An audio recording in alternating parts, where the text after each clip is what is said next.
Assalamualaikum warahmatullahi wabarakatuh. Welcome to my presentation today. So we are going to talk about classroom management. First of all, classroom management is a technical term used in the field of education which has special connotation in English language teaching situations. According to Emmer, Everson, and Anderson 1983, the concept of classroom management is broader than the notion of student discipline. Wang and Wong 1998 suggests that the classroom management includes all of the things that the teacher must do towards two ends, namely 1. To foster student involvement and cooperation in all classroom activities. 2. To establish a productive working environment.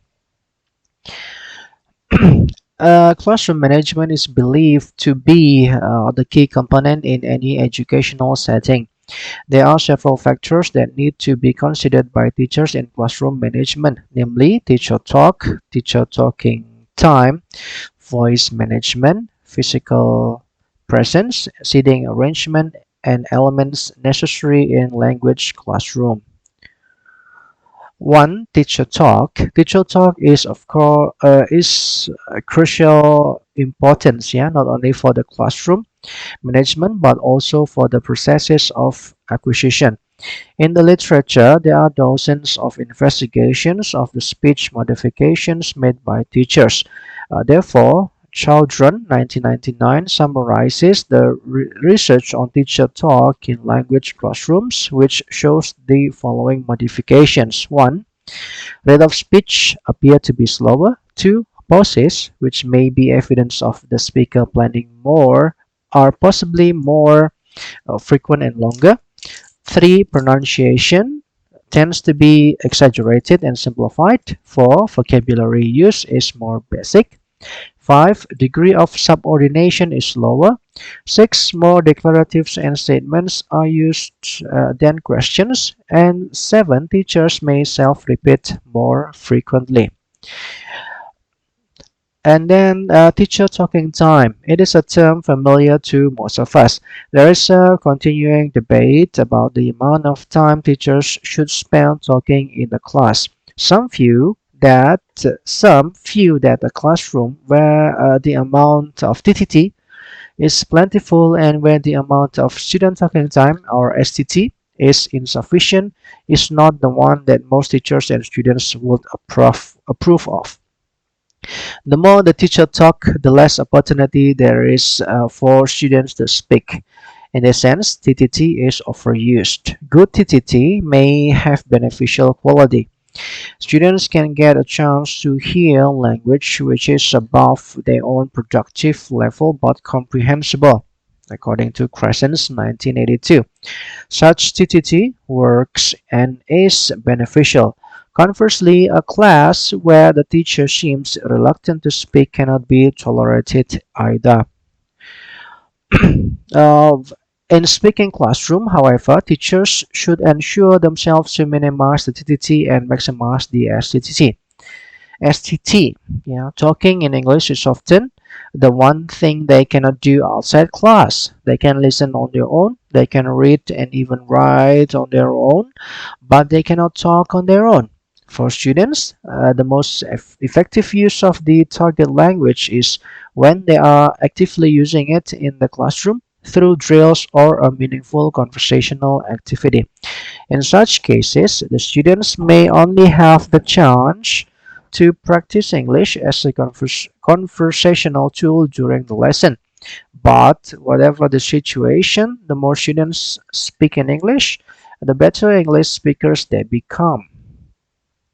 And then voice management. The way the teachers speak has a crucial impact on classes.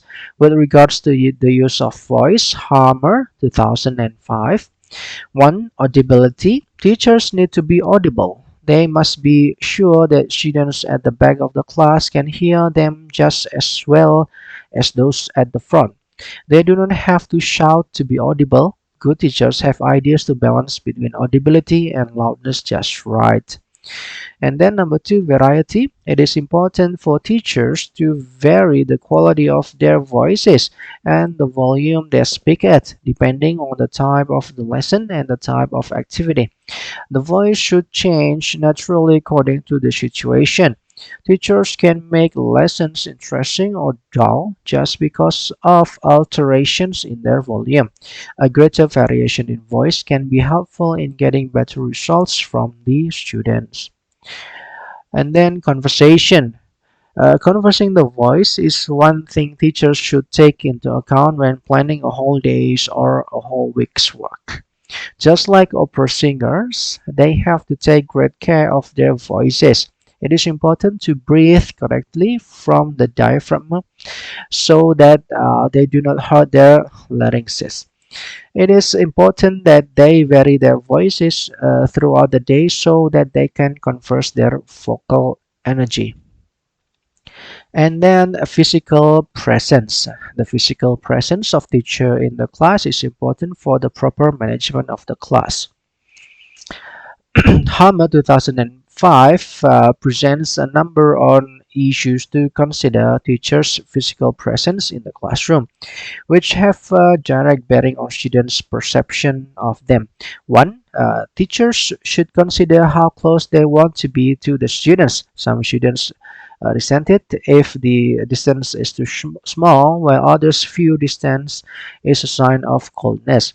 Number two, deciding how closely teachers should work with students is a matter of appropriacy. Yeah? Some teachers create a very friendly atmosphere when working with students. However, some students find it worrying. Whatever position, teachers make strong statements about what kind of teachers they are. And then movement, yeah, some teachers spend most of their class time in one place. Others spend their time walking around the class. Motionless teachers are boring, and conversely, moving around too much is exhausting. Most successful teachers move around the classroom to some extent when leading an activity or helping students. And then number four, contact. It is very important to make contacts with students in the classroom. Teachers must be aware of what students are doing and of how they are feeling. It means it is important for teachers to observe, make eye contact, listen, and respond to the students in appropriate way. Number five, seating arrangements. Seating arrangements play a vital role in learning activities. No seating arrangements can be regarded as best seating arrangement, as the seating arrangements depends upon various factors. Here are a few different ways to set up an English classroom presented by Harmer 2005 so that students can get the most out of their time with their teacher and classmates. Number one, the orderly rows. These are most conducive to lecture style lessons and teaching. Advantages of this are that the teacher can see all students, move freely around the classroom, and can gain the attention of all the students. Larger class sizes may also be a reason to use this method. Another reason is when a test is being given. However, it is least conducive to class exercises where students are to perform interactive activities. And then a circle or square, when chairs, tables, or desks are placed in a circle or square, students can see each other and the teacher more clearly than if they are arranged in rows. This arrangement is best used for discussions and for activities where students are answering more open-ended questions. Pairs can easily work together on dialogues too. Students feel that they are on more of an equal footing with each other, and the teacher is in this type setup. And then the horseshoe, yeah, this arrangement is characterized by the equal status of all students and teacher, just as in the circular or square arrangement. It also facilitates easy viewing of the board when students should take notes or explanations be written in by the teacher. Discussions can also more easily take place in the horseshoe arrangement than in the row setup. Students can see each other's faces and they can interpret others' body language as they speak to get a better understanding of what is being said. And then back to back, yeah. When two chairs are placed back to back, students working in pairs are able to practice their listening skills. They cannot rely on body language or facial expressions to help them understand what is being said in English. This kind of activity can develop skills where it is necessary to understand and respond quickly to spoken English, such as answering the telephone. And then separate tables. This is the informal way of seating arrangement. Students are seated in small groups at separate tables. This arrangement is very common in situations where there is a lot of group learning and work or workshop. This makes it easy for students in the group to see each other and to discuss. In this situation, the philosophy of the teacher is more collaborative learning. This lets the students have hands-on activities and learn by practicing. The teacher can share and give guidance and help to the students. This arrangement also allows for students to do individual work at their desk. The elements necessary in language classroom, according to Hama 2005, pinpoints some elements need to be present in a language classroom called ESA, the engage, study, and activate. Number one, the engage is the pinned in a teaching sequence where teachers try to arouse students' interest, thus involving their emotions. The teacher's way of stimulating students before the teaching material begins. In this stage, the teacher can provide games, pictures, or related audio visuals to stimulate students into the material that will be discussed. Number two, study. The study phase activities are those where students are asked to focus on language or information. This is the stage where the core activities in learning take place that the teacher explains and students focus on the information which conveyed by the teacher. Number three, the activate element describes exercises and activities which are designed to get students using language as freely and communicatively as they can. This is the stage where students are asked to be active in practicing language freely and communicatively as they can. In conclusion, classroom management is generally believed to be the key to an environment where learning can take place and students can feel safe participating.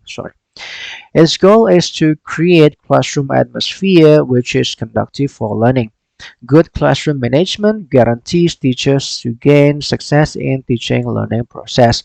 The most important part of classroom management in a foreign language classroom includes some elements such as teacher talk, teacher talking time, voice management, physical presence, seating arrangement, and elements necessary in language classroom. Okay, thank you so much. I think that's all from me. Assalamualaikum warahmatullahi wabarakatuh.